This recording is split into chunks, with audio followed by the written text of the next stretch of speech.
I'm sculpting Pokemon keycaps based on a Pokemon game.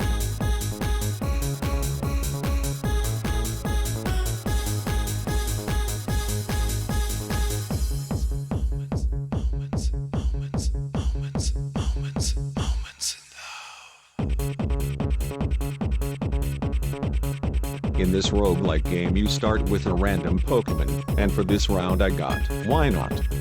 So here is the sculpt.